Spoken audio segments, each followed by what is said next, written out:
517ನೇ ನಾಡಪ್ರಭು ಕೆಂಪೇಗೌಡ ಜಯಂತ್ಯೋತ್ಸವ ಕಾರ್ಯಕ್ರಮವನ್ನ ಯುವ ಕನ್ನಡಿಗರ ಸೇನೆ ಸಂಘಟನೆಯ ವತಿಯಿಂದ ಯುವ ಕನ್ನಡಿಗರ ಸೇನೆಯ ರಾಜ್ಯಾಧ್ಯಕ್ಷರಾದ ನೇಲ ರಾಮಪ್ರಸಾದ್ ಗೌಡರವರ ನೇತೃತ್ವದಲ್ಲಿ ಬೆಂಗಳೂರು ನಿರ್ಮಾತೃ ನಾಡಪ್ರಭು ಕೆಂಪೇಗೌಡರ ಜಯಂತ್ಯೋತ್ಸವ ಅಂಗವಾಗಿ ಕೆಂಪೇಗೌಡರ ಪ್ರತಿಮೆಗೆ ಪುಷ್ಪ ನಮನ ಅರ್ಪಿಸುವುದರ ಜೊತೆಗೆ ವಿಶೇಷವಾಗಿ ಪೂಜೆ ಸಲ್ಲಿಸಿದರು ಹಾಗೂ ಅನ್ನ ಸಂತರ್ಪಣೆ, ರಕ್ತದಾನ ಶಿಬಿರ ಮತ್ತು ಆರೋಗ್ಯ ಶಿಬಿರಗಳನ್ನು ಹಮ್ಮಿಕೊಳ್ಳಲಾಗಿತ್ತು.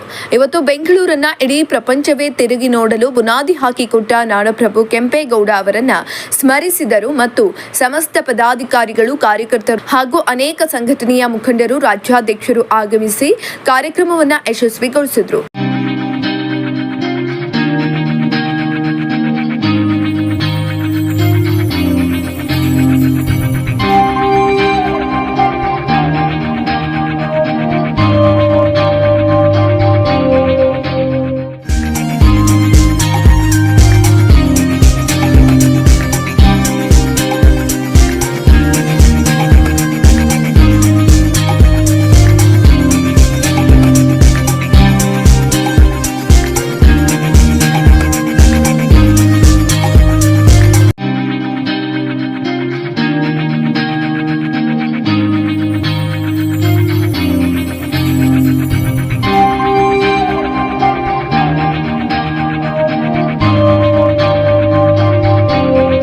ಬೆಂಗಳೂರು ನಿರ್ಮಾತೃ ನಾಡದೊರೆ ಶ್ರೀ ಕೆಂಪೇಗೌಡರ 517ನೇ ಜಯಂತ್ಯೋತ್ಸವದ ಪ್ರಯುಕ್ತ ಯುವ ಕನ್ನಡಿಗರ ಸೇನೆ ವತಿಯಿಂದ ಕೆಂಪೇಗೌಡರನ್ನ ನೆನೆಸ್ಕೊಳ್ಳೋ ವಿಚಾರದಲ್ಲಿ ಅವರ ಜಯಂತ್ಯೋತ್ಸವನ್ನ ಇಂದು ಮೈಸೂರು ಬ್ಯಾಂಕ್ ಸರ್ಕಲ್ ಅಲ್ಲಿ ನಮ್ಮ ಯುವ ಕನ್ನಡಿಗರ ಸೇನೆಯ ಎಲ್ಲ ಸಂಘಟಕರು ತಂಡದೊಂದಿಗೆ ಅರ್ಥಪೂರ್ಣವಾಗಿ ಇವತ್ತು ಆಚರಣೆನ ಮಾಡಿದೀವಿ. ಈ ಒಂದು ಸಮಾರಂಭದಲ್ಲಿ ಆರೋಗ್ಯ ಶಿಬಿರ, ರಕ್ತದಾನ ಶಿಬಿರ, ಅನ್ನ ಸಂತರ್ಪಣೆ ಜೊತೆಯಲ್ಲಿ ಸಾಮಾಜಿಕ ಕಾರ್ಯಕ್ರಮನ ಮಾಡಿದ್ವಿ. ಇವತ್ತು ಏನು ಇಡೀ ಪ್ರಪಂಚದಲ್ಲೇ ಬೆಂಗಳೂರು ಇವತ್ತು ಅತಿ ಮುಖ್ಯವಾದ ಸಿಟಿ ಆಗಿದೆ. ಅದಕ್ಕೆ ಮುಖ್ಯ ಕಾರಣ ನಾಡಪ್ರಭು ಕೆಂಪೇಗೌಡರು ಹಾಕೊಟ್ಟಂತಹ ಬುನಾದಿ.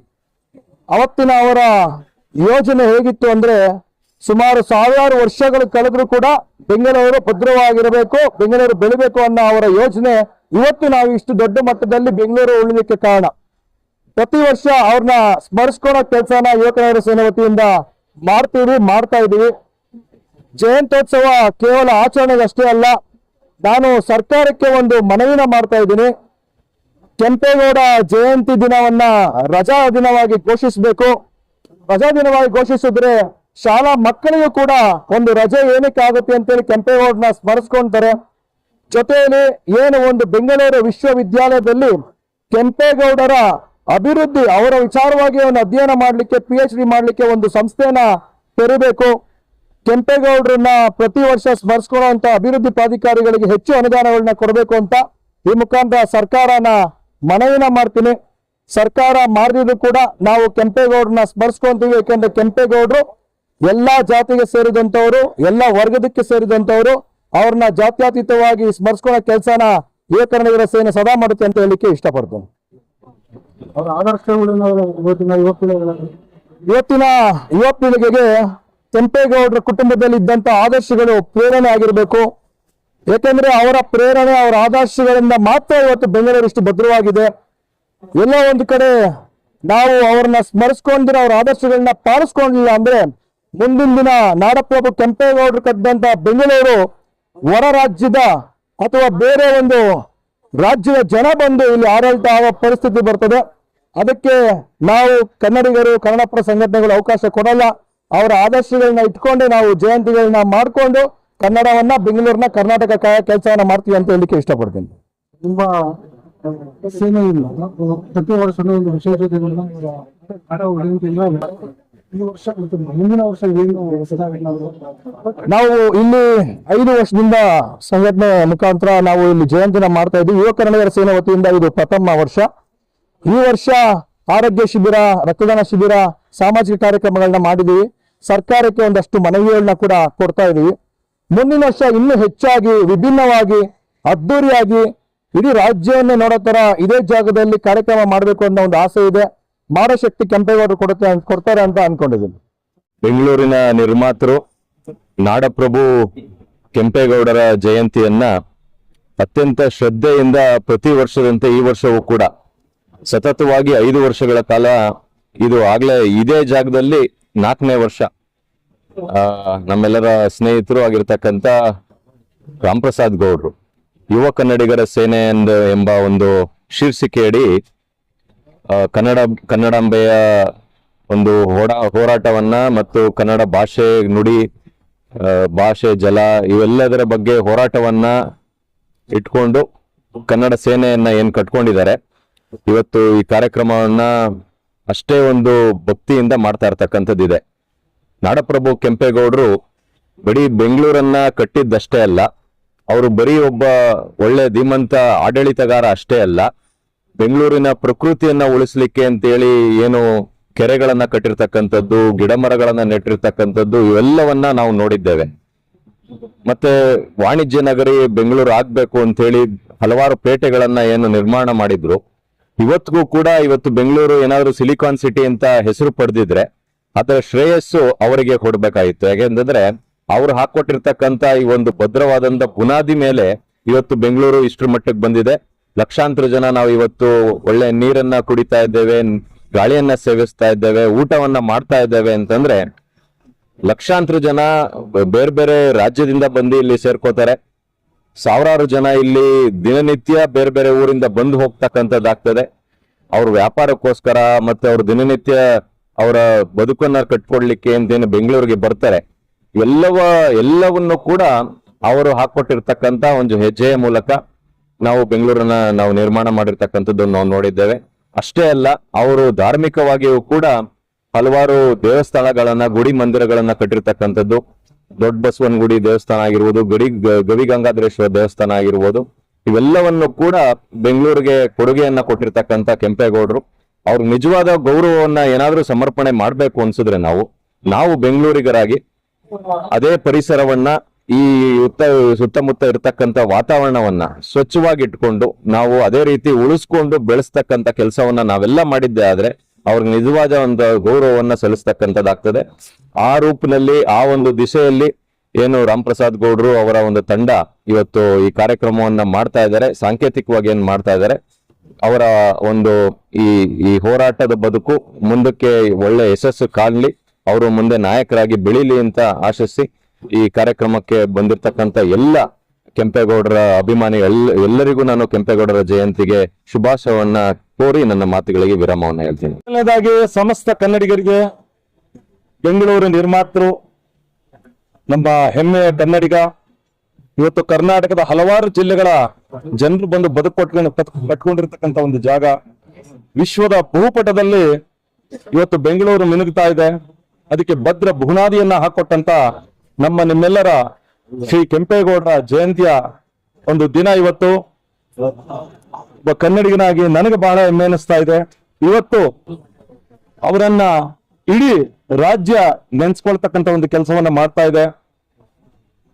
ಹಲವಾರು IT-BT ಕಂಪನಿಗಳು ಇವತ್ತು ಅತಿ ಹೆಚ್ಚು ತೆರಿಗೆಯನ್ನ ಸಂಪಾದಿಸಿ ಕರ್ನಾಟಕದ ಹಲವಾರು ಭಾಗಗಳಿಗೆ ನೀಡುವಂತಹ ಕೆಲಸವನ್ನ ಇವತ್ತು ಬೆಂಗಳೂರು ಮಾಡ್ತಾ ಇದೆ. ಅಂತ ಬೆಂಗಳೂರಿನ ಕಟ್ಟಂತ ಶ್ರೀ ಕೆಂಪೇಗೌಡರ ಜಯಂತಿಯನ್ನ ನನ್ನ ಸ್ನೇಹಿತರಾದಂತ ರಾಮಪ್ರಸಾದ್ ಗೌಡ್ರು ಹಾಗೂ ಅವರ ಇಡೀ ತಂಡ ಯುವ ಕನ್ನಡಿಗರ ಸೇನೆ ವತಿಯಿಂದ ಅದ್ದೂರಿಯಾಗಿ ಇಲ್ಲಿ 5ನೇ ವರ್ಷದ ಕೆಂಪೇಗೌಡ ಜಯಂತಿಯನ್ನ ಮಾಡ್ತಾ ಇದ್ದಾರೆ. ಸೊ ಬಹಳ ಖುಷಿ ಆಯ್ತು. ಆಹ್ವಾನ ಕೊಟ್ಟಿದ್ರು, ಇವತ್ತು ನಾವು ಬಂದಿದ್ದು. ನಮ್ಮ ಹಲವಾರು ಸಂಘಟನಾ ಮಿತ್ರರು, ನಮ್ಮ ರಾಮಣ್ಣ ಅವರು ಎಲ್ಲರೂ ಇಲ್ಲಿ ಈ ಒಂದು ಕಾರ್ಯಕ್ರಮಕ್ಕೆ ನಾವು ಪಕ್ಷಾತೀತವಾಗಿ ಸಂಘಟನಾತೀತವಾಗಿ ನಾವೆಲ್ಲರೂ ಬಂದಿರತಕ್ಕಂಥ ಉದ್ದೇಶ ಏನು ಅಂತಂದ್ರೆ ಕೆಂಪೇಗೌಡರು ನಮ್ಮೆಲ್ರಿಗೂ ಸೇರಿದಂಥವ್ರು. ಯಾವುದೇ ಜಾತಿ ಮತ ಧರ್ಮವನ್ನು ನೋಡದೆ ಹಲವಾರು ಪೇಟೆಗಳನ್ನ ನಿರ್ಮಿಸಿ ಪ್ರತಿಯೊಬ್ಬರಿಗೂ ಬದುಕನ್ನ ಕಟ್ಕೊಡೋದಕ್ಕೆ ತಮ್ಮದೇ ಆದ ಒಂದು ರೀತಿಯಲ್ಲಿ ದುಡಿದಂತ ಮಹನೀಯರು. ಅವರನ್ನ ನೆನ್ಸ್ಕೊಳ್ತಕ್ಕಂಥದ್ದು ಕೇವಲ ಒಂದು ದಿನಕ್ಕೆ ಸೀಮಿತವಾಗದೆ 365 ದಿನವೂ ಯಾರೆಲ್ಲ ಬೆಂಗಳೂರಲ್ಲಿ ವಾಸ ಮಾಡ್ತಾ ಇದ್ದೀರಾ, ದಯವಿಟ್ಟು ಪ್ರತಿಯೊಬ್ಬರು ಯಾವುದೇ ಕಾರಣಕ್ಕೂ ಕೆಂಪೇಗೌಡರನ್ನ ಮರೆಯುವಂತ ಕೆಲಸವನ್ನ ಮಾಡಬೇಡಿ ಅಂತ ನಾನು ಒಂದು ಮಾತನ್ನ ಹೇಳ್ತಾ, ನಾನು ಮತ್ತೊಮ್ಮೆ ಸಮಸ್ತ ಕನ್ನಡಿಗರಿಗೆ ಹಾಗೂ ಬೆಂಗಳೂರು ಜನತೆಗೆ ನಾಡಪ್ರಭು ಶ್ರೀ ಕೆಂಪೇಗೌಡರ ಜಯಂತಿಯ ಶುಭಾಶಯಗಳನ್ನ ತಿಳಿಸೋದಕ್ಕೆ ಇಷ್ಟಪಡ್ತೀನಿ. ಎಲ್ರಿಗೂ ಒಳ್ಳೇದಾಗ್ಲಿ. ರಾಮಪ್ರಸಾದ್ ಗೌಡ್ರ ನಿಮ್ಗೂ ಒಳ್ಳೇದಾಗ್ಲಿ. ಆ ಕೆಂಪೇಗೌಡರ ಆಶೀರ್ವಾದ ಸದಾ ಇರ್ಲಿ. ಕನ್ನಡವೇ ಸತ್ಯ, ಕನ್ನಡವೇ ನಿತ್ಯ. ಜೈ ಕರ್ನಾಟಕ ಮಾತೆ. ಮಾನವೀಯತೆ ನಮ್ಮ ಮೊದಲ ಧರ್ಮ. ಇದು ಕನ್ನಡ ನಾಡಿನ ಹೆಮ್ಮೆಯ ಶ್ರೀ ಕೆಂಪೇಗೌಡ ಅವರ ಜಯಂತಿಯನ್ನ ಆಚರಿಸ್ತಾ ಇದೀವಿ. ಇಷ್ಟೊಂದು ಜನ ಇಲ್ಲಿ ಸೇರಿರೋದು ನಂಗೆ ನೋಡಿ ತುಂಬಾ ಖುಷಿ ಆಗ್ತದೆ. ಯಾಕಂದ್ರೆ ನಮ್ಮ ಬೆಂದಕಾಳೂರು ಇವತ್ತು ಬೆಂಗಳೂರಾಗಿ ಕನ್ವರ್ಟ್ ಆಗಿರೋದು ನಮ್ಮ ಶ್ರೀ ಕೆಂಪೇಗೌಡ ಅವರ ನೇತೃತ್ವದಿಂದ.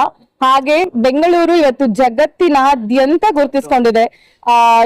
ಇಂಜಿನಿಯರ್ಸ್ ಇರ್ಬೋದು, ಇವತ್ತಿನ ಇಂಜಿನಿಯರ್ಸ್ ಕೂಡ ಹಳೆ ಕೆಂಪೇಗೌಡ ಅವರು ಏನೇನು ಟೆಕ್ನಿಕಲ್ ಆಗಿ ಇದೆಲ್ಲ ಮಾಡಿದ್ದಾರೆ ಅದನ್ನ ನೋಡಿ ತುಂಬಾ ತಿಳ್ಕೊಳ್ಳೋ ಅಷ್ಟಿದೆ. ಹಾಗೆ ಕೆಂಪೇಗೌಡ ಅವರು ನಿರ್ಮಿಸಿರುವ ಎಷ್ಟೋ ಕೆರೆಗಳು, ಪೇಟೆಗಳು, ಮತ್ತೆ ಸಿಟಿಗಳು, ಹಾಗೆ ಅವರು 4 ಮೂಲೆಗಳಲ್ಲಿ 4 ಇದನ್ನು ಸ್ಥಾಪಿಸಿ ಕೋಟೆಗಳನ್ನ ನಮ್ದೊಂದು ಬೌಂಡ್ರಿ ಅಂತ ಮಾಡಿದ್ರು.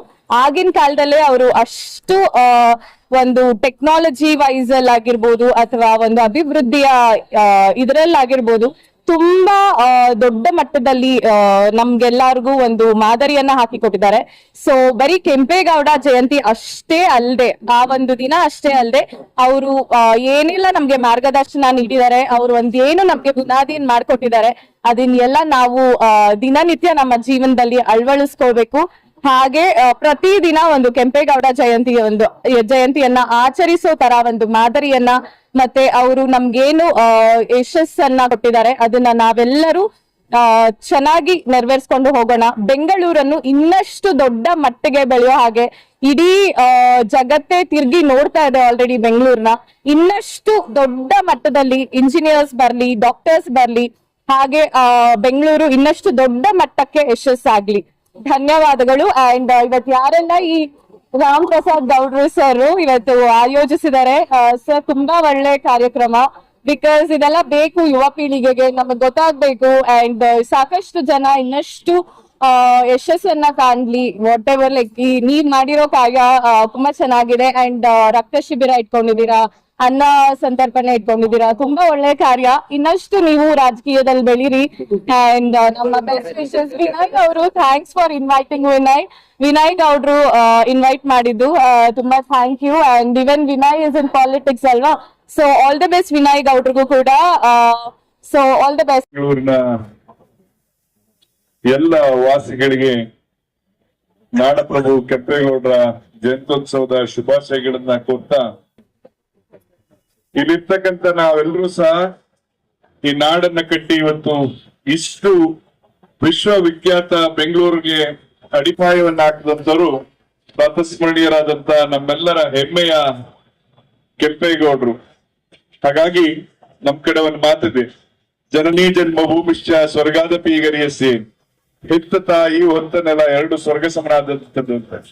ಹಾಗಾಗಿ ಈ ಹೊತ್ತ ನೆಲದಲ್ಲಿ ಇವತ್ತು ನಾವು ವಾಸ ಮಾಡ್ತಾ ಇರ್ತಕ್ಕಂಥ ಬೆಂಗಳೂರಿಗರು ಅಥವಾ ಕರ್ನಾಟಕದ ಅಥವಾ ಯಾವುದೇ ರಾಜ್ಯ, ಯಾವುದೇ ದೇಶದ ಜನ ಇವತ್ತು ತಮ್ಮ ಬದುಕನ್ನ ಕಟ್ಕೊಂಡು ಇಲ್ಲಿ ವಾಸ ಮಾಡ್ತಾ ಇದ್ದಾರೆ ಅಂದ್ರೆ ನಾವು ಈ ನೆಲಕ್ಕೆ, ಈ ಮಣ್ಣಿಗೆ ಋಣಿಯಾಗಿರ್ಬೇಕು.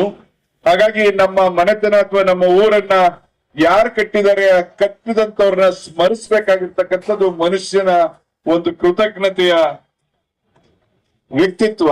ಹಾಗಾಗಿ ಈ ಕೃತಜ್ಞತೆಯ ಮನೋಭಾವ ಯಾರಿಗಿರಲ್ಲ ಸಹ ಅವರು ದೇಶದ್ರೋಹಿಗಳಾಗ್ತಾರೆ ಅಥವಾ ನಾಡದ್ರೋಹಿಗಳಾಗ್ತಾರೆ. ಇವತ್ತು ಬೆಂಗಳೂರು ಯಾರು ಬಂದ್ರು ಸಹ ಬಾಚಿ ತಬ್ಗೊಳುತ್ತೆ. ಇವತ್ತು ನಮ್ಮ ಅನೇಕ ಸಂದರ್ಭಗಳನ್ನ ನಾವು ನೋಡ್ತೀವಿ. ಇವತ್ತು ಮಣ್ಣಲ್ಲಿ ದುಡ್ಡಿದೆ, ಗಾಳಿಯಲ್ಲಿ ದುಡ್ಡಿದೆ, ಪ್ರಕೃತಿಯಲ್ಲಿ ದುಡ್ಡಿದೆ. ಅದನ್ನ ತನ್ನ ಬುದ್ಧಿವಂತಿಕೆಯಿಂದ ದುಡಿತಾ ಇರ್ತಕ್ಕಂತ ಅನೇಕ ಜನ ಇದ್ದಾರೆ. ಇವತ್ತು ಎಲ್ಲವೂ ಸಹ ಬೆಂಗಳೂರು ಏನಪ್ಪಾ ಅಂತಂದ್ರೆ ವ್ಯಾಪಾರೀಕರಣದತ್ತ ಸಾಗ್ತಾ ಇದೆ, ಬಹಳ ಅಭಿವೃದ್ಧಿಯತ್ತ ಸಾಗ್ತಾ ಇದೆ. ಆದ್ರೆ ಈ ನಾಡನ್ನ ಕಟ್ಟಿದಂತ ಹೆಮ್ಮೆಯ ಕೆಂಪೇಗೌಡರ ವಿಚಾರಧಾರೆಗಳನ್ನ, ಅವರ ಇತಿಹಾಸವನ್ನ ಮುಂದಿನ ಪೀಳಿಗೆಗೆ ಮುಟ್ಟಿಸುವ ನಿಟ್ಟಿನಲ್ಲಿ ಇವತ್ತು ಅನೇಕ ಸಂಘ ಸಂಸ್ಥೆಗಳು, ಇವತ್ತು ಕನ್ನಡದ ಸಂಘ ಸಂಸ್ಥೆಗಳು ಅಥವಾ ಒಂದು ಜಾತಿ ಅಂದ್ರೆ ಕೆಂಪೇಗೌಡರ ಹೆಸರಿನ ಒಂದು ಸಂಘದ ಸಂಘಟನೆಗಳು ಇವತ್ತು ಅದನ್ನ ಗಟ್ಟಿಯಾಗಿ ಉಳಿಸ್ಕೊಂತ ಬರ್ತಿದ್ರೆ, ಆ ಸಾಲಿನಲ್ಲಿ ಇವತ್ತು ನಮ್ಮ ಪ್ರೀತಿಯ ಕನ್ನಡಿಗರ ಯುವ ಸೇನೆಯ ಅಧ್ಯಕ್ಷ ಮತ್ತೆ ನಮ್ಮ ಸಂಘಟನೆಯಲ್ಲೇ ಇದ್ದು ಒಂದಷ್ಟು ವಿದ್ಯೆಗಳನ್ನ ಕಲಿತು ಒಂದು ನಾಯಕತ್ವವನ್ನ ಮೈಗೂಡಿಸ್ಕೊಂಡಿರ್ತಕ್ಕಂಥ ಯುವ ಮಿತ್ರ ರಾಮ್ ಪ್ರಸಾದ್ ಮತ್ತೆ ಎಲ್ಲ ಸ್ನೇಹಿತರು ಇವತ್ತು ಈ ಕಾರ್ಯಕ್ರಮವನ್ನ ಆಯೋಜಿಸಿರ್ತಕ್ಕಂಥದ್ದು ಒಂದು ಶ್ಲಾಘನೀಯ ಕೆಲಸ, ಹೆಮ್ಮೆ ಪಡುವಂತ ಕೆಲಸ. ಹಾಗಾಗಿ ನಗರ ಭಾಗದ ಅದು ಹೃದಯ ಭಾಗದಲ್ಲಿ ಕೆಂಪೇಗೌಡ ಆಡಳಿತ ನಡೆಸಿದಂತ ಇಂಥ ಕೇಂದ್ರ ಪ್ರದೇಶದಲ್ಲಿ ಇಂಥ ಒಂದು ಸ್ಮರಣೆಯನ್ನ ಮಾಡಿ ಎಲ್ಲ ಪ್ರೀತಿಯ ಮಿತ್ರರನ್ನ ಇಲ್ಲಿ ಯಾವುದೇ ಜಾತಿ ಧರ್ಮದ ಸೋಂಕಿಲ್ಲದೆ ವಾಸ ಮಾಡ್ತಕ್ಕಂಥವ್ರೆಲ್ಲರೂ ನಮ್ಮವರೇ ಅಂತಕ್ಕಂಥದ್ದು. ಯಾಕೆಂತಂದ್ರೆ ಅವತ್ತು ಸಹ ಕೆಂಪೇಗೌಡರು ಒಂದು ಜಾತಿಗೆ ಸೀಮಿತವಾದಂತವ್ರಲ್ಲ. ಅವತ್ತು ಸಹ 500 ವರ್ಷಗಳ ಹಿಂದೆನೆ ಸಹ ಅನೇಕ ಜನರಿಗೆ ಎಲ್ಲ ಒಂದು ಜಾತಿಯ ಅಂದ್ರೆ ಎಲ್ಲ ಒಂದು ಅವರ ವೃತ್ತಿ ಏನಿದೆ ವೃತ್ತಿ ಆಧಾರಿತ ವ್ಯಕ್ತಿತ್ವಗಳ ಒಂದಷ್ಟು ವ್ಯಾಪಾರೀಕರಣ ಅಂದ್ರೆ ಪೇಟೆಗಳನ್ನ ಕಟ್ಟಿ ಆ ಪೇಟೆಗಳಿಗೆ ಒಂದೊಂದು ಹೆಸರನ್ನ ಇಟ್ಟು ಅಲ್ಲಿ ಅವತ್ತು ವ್ಯಾಪಾರದ ಕೇಂದ್ರವನ್ನ ಸ್ಥಾಪನೆ ಮಾಡಿದಂತವ್ರು. ಅವತ್ತು ಅದಕ್ಕೆ ಒಂದು ಸಹಕಾರವನ್ನ ಕೊಟ್ಟವರು, ಅದಕ್ಕೆ ಉತ್ತೇಜನವನ್ನ ಕೊಟ್ಟಂತವ್ರು. ಅಂದು ಪ್ರಾರಂಭಿಸಿದಂತ ಒಂದು ವ್ಯಾಪಾರದ ಕ್ಷೇತ್ರ ಇವತ್ತು ಇಡೀ ವಿಶ್ವವೇ ಬೆಂಗಳೂರನ್ನ ನೋಡುವಂತ, ಬೆಂಗಳೂರಿಗೆ ಬರುವಂತ ಒಂದು ವಾತಾವರಣ ಸೃಷ್ಟಿಯಾಗಿದೆ ಅಂತಂದ್ರೆ ನಾವೆಲ್ಲರೂ ಹೆಮ್ಮೆ ಪಡ್ಬೇಕಂತಕ್ಕಂಥದ್ದು ನಮ್ಮ ಜವಾಬ್ದಾರಿ. ಹಾಗಾಗಿ ನಾಡಪ್ರಭು ಕೆಂಪೇಗೌಡರ ಬಗ್ಗೆ ಎಷ್ಟು ಹೇಳಿದ್ರು ಸಾಲದು. ಇವತ್ತು ಬೆಂಗಳೂರಿಗೆ ಅನೇಕ ಜನ ಬಂದಿರ್ತಾರೆ. ಬೆಂಗಳೂರಿಗೆ ಬಂದಿರ್ತಕ್ಕಂಥವ್ರಿಗೆ ಬೆಂಗಳೂರಿನ ಇತಿಹಾಸವೇ ಗೊತ್ತಿರಲ್ಲ. ಬೆಂಗಳೂರಿಗೆ ಒಂದು ನಮ್ಮ ಬೆಂಗಳೂರನ್ನ ಕಟ್ಟುವಂತಹ ಸಂದರ್ಭದಲ್ಲಿ, ಬೆಂಗಳೂರಿನ ಒಂದು ಕೋಟೆಯನ್ನ ಕಟ್ಟುವಂತಹ ಸಂದರ್ಭದಲ್ಲಿ ಕೋಟೆಯು ಅನೇಕ ಸಂದರ್ಭದಲ್ಲಿ ಗೋಡೆ ಬಿದ್ದು ಬಿದ್ದು ಹೋಗುವಂತಹ ಸಂದರ್ಭದಲ್ಲಿ ಯಾರೋ ಒಬ್ರು ಜ್ಯೋತಿಷ್ ತಲೆ ಕೊಟ್ರಂತೆ, ಯಾವ್ದಾರು ಒಂದು ತುಂಬು ಗರ್ಭಿಣಿಯ ಒಂದು ಬಲಿಯನ್ನ ಕೇಳ್ತಾ ಇದೆ, ಹಾಗಾಗಿ ಆ ಬಲಿಯನ್ನ ಕೊಡ್ಬೇಕು ಅಂತ ಅಂದಾಗ ಅದಕ್ಕೆ ಕೆಂಪೇಗೌಡರು ಇಲ್ಲಲ್ಲ, ಹೆಣ್ಮಗುವನ್ನ ನಾವು ತುಂಬು ಗರ್ಭಿಣಿಯನ್ನ ಬಲಿ ಕೊಡ್ಲಿಕ್ಕೆ ಸಾಧ್ಯನೇ ಇಲ್ಲ ಅಂತಕ್ಕಂಥ ಸಂದರ್ಭದಲ್ಲಿ ಕೋಟೆ ಇಲ್ಲದೇನು ಚಿಂತೆ ಇಲ್ಲ, ನಾನು ಆ ಕೆಲಸವನ್ನ ಮಾಡಲ್ಲ ಅನ್ನುವಂತ ಸಂದರ್ಭದಲ್ಲಿ ಇದನ್ನ ಕೇಳಿಸ್ಕೊಂಡಂತ ತನ್ನ ಸೊಸೆ ಲಕ್ಷ್ಮೀದೇವಮ್ಮ ಅವತ್ತು ನನ್ನ ಮಾವನ ಗೌರವ ಉಳಿಬೇಕು, ಬೆಂಗಳೂರು ಕೋಟೆ ನಿರ್ಮಾಣ ಆಗ್ಬೇಕು ಅಂತ ಹೇಳಿ ತನ್ನ ಕುಡುಗೋಲಿಂದ ತನ್ನ ಕುತ್ತಿಗೆಯನ್ನ ಕುಯ್ಕೊಂಡು ಪ್ರಾಣಾರ್ಪಣೆ ಮಾಡಿ ಆ ಕೋಟೆಯ ಬಾಗಿಲನ್ನ ಕೋಟೆಯನ್ನ ಉಳಿಸಿದಂತದ್ದು. ಹಾಗಾಗಿ ಇಂಥ ಇತಿಹಾಸಗಳನ್ನ ಮುಂದಿನ ಪೀಳಿಗೆಗೆ ಅಥವಾ ಬೇರೆ ರಾಜ್ಯದಿಂದ ಬಂದಂತ ಬೇರೆ ಬೇರೆ ಜನರಿಗೆ, ಬೇರೆ ಭಾಷೆಯ ಜನರಿಗೆ ತನ್ನ ನಾಡನ್ನ ಕಟ್ಟಬೇಕು ಅಂತ ತನ್ನ ಮನೆಯಿಂದಲೇ ಬಲಿದಾನ ಶುರುವಾಯಿತು ಅಂತಕ್ಕಂಥ ವಿಚಾರವನ್ನ ಅವರಿಗೆ ಮನವರಿಕೆ ಮಾಡಿ ಅವರನ್ನ ನಮ್ಮ ಕನ್ನಡೀಕರಣಗೊಳಿಸುವಂತ ಕೆಲಸ ಮಾಡ್ಬೇಕೆ ಹೊರತು ನೀವು ಬೇರೆಯವರು, ನೀವು ಮಾರವಾಡಿಗಳು, ನೀವು ಗುಜರಾತಿಗಳು, ನೀವು ಸಿಂಧಿಗಳು, ನೀವು ಅವರು ಇವರು ಅಂತ ಹೇಳಿ ಅವರನ್ನ ಎದುರಿಸಿ ಸಂಘಟನೆ ಮಾಡ್ತಕ್ಕಂಥ ಅವಶ್ಯಕತೆ ನಮ್ಗೆ ಯಾರಿಗೂ ಇಲ್ಲ. ಪ್ರೀತಿಯಿಂದ ಕನ್ನಡದ ಇತಿಹಾಸವನ್ನ ಅಥವಾ ಬೆಂಗಳೂರಿನ ನಿರ್ಮಾಣ ನಾಡ ಪ್ರಭುವಿನ ಇತಿಹಾಸವನ್ನ ಹೇಳುವುದರ ಮುಖಾಂತರ ನಾವು ಎಷ್ಟು ನಮ್ಮ ಪೂರ್ವಜರು ಈ ಬೆಂಗಳೂರು ಕಟ್ಟಲಿಕ್ಕೆ ಎಷ್ಟು ಶ್ರಮ ಪಟ್ಟಿದ್ರು ಅಂತಕ್ಕಂಥ ಇತಿಹಾಸವನ್ನ ಹೇಳುವ ಮುಖಾಂತರ ನಾವು ಮುಂದಿನ ಪೀಳಿಗೆಗೆ ಇದನ್ನ ತೆಗೆದುಕೊಂಡು ಹೋಗ್ಬೇಕಾಗಿದೆ. ಹಾಗಾಗಿ ಸುಮಾರು 64 ಪೇಟೆಗಳನ್ನ ಕಟ್ಟಿಸಿ, 16 ಕಲ್ಯಾಣಿಗಳನ್ನ ಕಟ್ಟಿಸಿ, 100 ಕೆರೆಗಳನ್ನ ಸ್ಥಾಪಿಸಿ ಬೆಂಗಳೂರು ಅಂತಂದ್ರೆ ಒಂದು ದೊಡ್ಡ ಬೆಂಗಳೂರನ್ನಾಗಿ ಪರಿವರ್ತನೆ ಮಾಡ್ತಕ್ಕಂಥ 4 ದಿಕ್ಕುಗಳಿಗೆ ಗೋಪುರಗಳನ್ನ ಒಂದು ಗಡಿಯನ್ನ ನಿರ್ಮಿಸಿ ಹಸಿರು ಬೆಂಗಳೂರನ್ನ ಅವತ್ತಿಗೆ ಎಲ್ಲರ ಗಮನ ಸೆಳೆಯುವಂತ ಕೆಲಸ ಮಾಡಿದಂಥದ್ದು ಒಬ್ಬ ಸಾಮಂತ ರಾಜನಾದ್ರೂ ಸಹ ಇಡೀ ವಿಶ್ವವೇ ತಿರುಗಿ ನೋಡುವಂತ ಇವತ್ತು ಬೆಂಗಳೂರು ನಾವು ಸ್ಮರಿಸಬೇಕಾಗಿದೆ. ಹಾಗಾಗಿ ನಮ್ಮೆಲ್ಲರಿಗೂ ಒಂದು ಹೆಮ್ಮೆ, ನಮ್ಮ ಒಬ್ಬ ಹೆಮ್ಮೆಯ ನಾಯಕ, ಇತಿಹಾಸದ ಪುಟದಲ್ಲಿರ್ತಕ್ಕಂಥ ಒಬ್ಬ ಮಹಾನ್ ವ್ಯಕ್ತಿ ಅಂತಂದ್ರೆ ಬೆಂಗಳೂರು ನಿರ್ಮಾತೃ ನಾಡಪ್ರಭು ಕೆಂಪೇಗೌಡರು ಅಂತ ಹೇಳಿ. ಕೆರೆಯಂ ಕಟ್ಟಿಸು, ಬಾವಿಯಂ ತೆಗೆಸು, ದೇವಗಾರವನ್ನು ನಿರ್ಮಿಸು ಅಂತ ಹೇಳಿ ಇತಿಹಾಸದ ಪುಟಗಳಲ್ಲಿ ಓದಿದ್ದೇವೆ. ಅವತ್ತಿಗೆ ಸಹ ಕೆಂಪೇಗೌಡರು ಕೆರೆಯನ್ನ ಕಟ್ಟಿಸಿದ್ರು, ದೇವಸ್ಥಾನಗಳನ್ನ ನಿರ್ಮಿಸಿದ್ರು.